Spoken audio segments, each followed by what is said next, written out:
देखिए, सोनीपत का क्षेत्र जो है जमुना खादर का क्षेत्र, जो जमुना जी के किनारे का क्षेत्र है, उसमें अत्यधिक वर्षा होने के कारण और पहाड़ों में अधिक वर्षा हुई तो उसका सारा फ्लो जमुना के माध्यम से इधर दिल्ली की तरफ और हरियाणा की तरफ आता है। सोनीपत जो हल्का राई क्षेत्र का हमारा एरिया है, पूरा जलमग्न रहा। लगभग 150 गांव जमुना के किनारे किनारे 150 जो आसपास के जो पानीपत से लेकर के, बॉर्डर से लेकर के और दिल्ली तक पड़ते हैं, उनमें सब में नुकसान है, चाहे यमुनानगर हो, करनाल हो, पानीपत हो, सोनीपत हो। मैं सोनीपत से सांसद होने के नाते अपने लगभग 30 गाँव में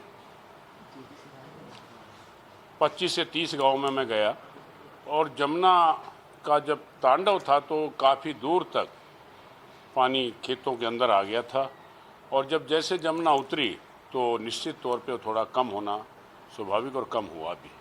लेकिन सबसे बड़ी बात ये, जो फसल लगी हुई थी लगभग 30-30, 40-40 एकड़ ज़मीन जमुना में चली गई।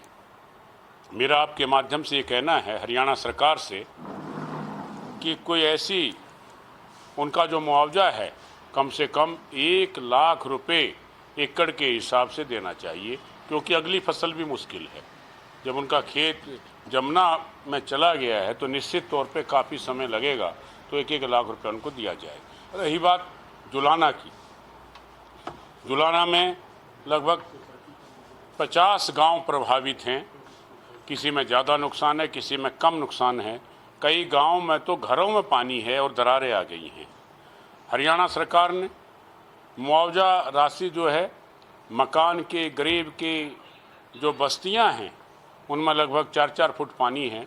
कल हम कई गांव ऐसे हैं जैसे देवरड़ है और अन्य कई गांव जो बाढ़ से प्रभावित हैं, उनको मुआवजा देना सरकार का कर्तव्य बनता है। जिस तरह पंजाब सरकार ने डिक्लेयर कर दिया है मुआवजा, इसी तरह हरियाणा में भी जल्दी से जल्दी मुआवजा डिक्लेयर हो और देने का काम सरकार करे। सरकार ने डिक्लेयर जो है वो मुआवजा कर दिया है, लेकिन जिस तरीके से डिक्लेयर कर दिया है और आप देखते हैं कि किस तरीके से डिक्लेयर किया है, क्या आप मतलब कि ठीक है कि जितना मुआवजा दिया गया है वो बिल्कुल पूरी तरीके से ठीक है? देखिए, मकान में 10,000 रुपये में क्या होगा? पूरा मकान में दरारें आ गई हैं, वो पूरा डैमेज मानना चाहिए। जिस मकान पे 5 से 10 लाख रुपए खर्च हुए हों, उसमें 10,000 में मरम्मत भी नहीं हो सकती।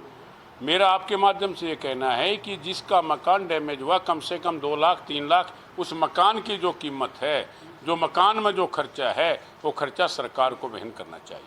फसल की भी उन्होंने बात कही है कि जिस तरीके से फसल को लेकर कहा गया है कि जो आंशिक रूप से जो फसल की अगर बात करें तो 7 से 15 हज़ार रुपये प्रति एकड़ जो है वो फसलों का नुकसान का दिया जाएगा। 60 से 70 है या 7,000 रुपये से 15,000 रुपये तक। 15,000 रुपये का तो उसमें खाद और पानी लग जाता है।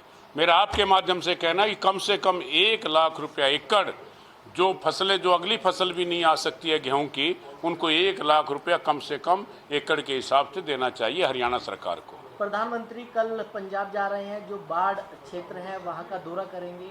क्या लगता है कि उनको कोई बड़ी घोषणा करनी चाहिए? उनको हरियाणा का भी दौरा करना चाहिए। जहाँ जहाँ सभी जगह पूरे भारत में जहाँ जहाँ आपदाग्रस्त क्षेत्र हैं, पूरा आपदाग्रस्त क्षेत्र का दौरा करना चाहिए प्रधानमंत्री जी को, पंजाब के साथ हरियाणा को भी।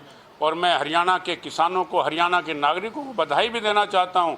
जिस तरह से पंजाब की सहायता के लिए हरियाणा से हजारों ट्रक भूसा, हजारों ट्रक राशन और जो व्यवस्था कर सकते थे हरियाणा ने की। इसलिए हरियाणा के जो हमारे सम्मानित नागरिक हैं, बधाई के पात्र हैं। वहीं सभापति पद के लिए चुनाव हो रहा है, किस तरीके से देखते हैं जो इंडिया गठबंधन का उम्मीदवार है, क्या वो जीत हासिल कर पाएगा? देखिए, हमारा जो उम्मीदवार है, विपक्ष का हमारा जो उम्मीदवार है, वो न्यायविद है, पूरे देश में न्याय की सेवा की है और अब जनता की सेवा के रूप में, देश की सेवा के रूप में वो उपराष्ट्रपति का चुनाव लड़ रहे हैं।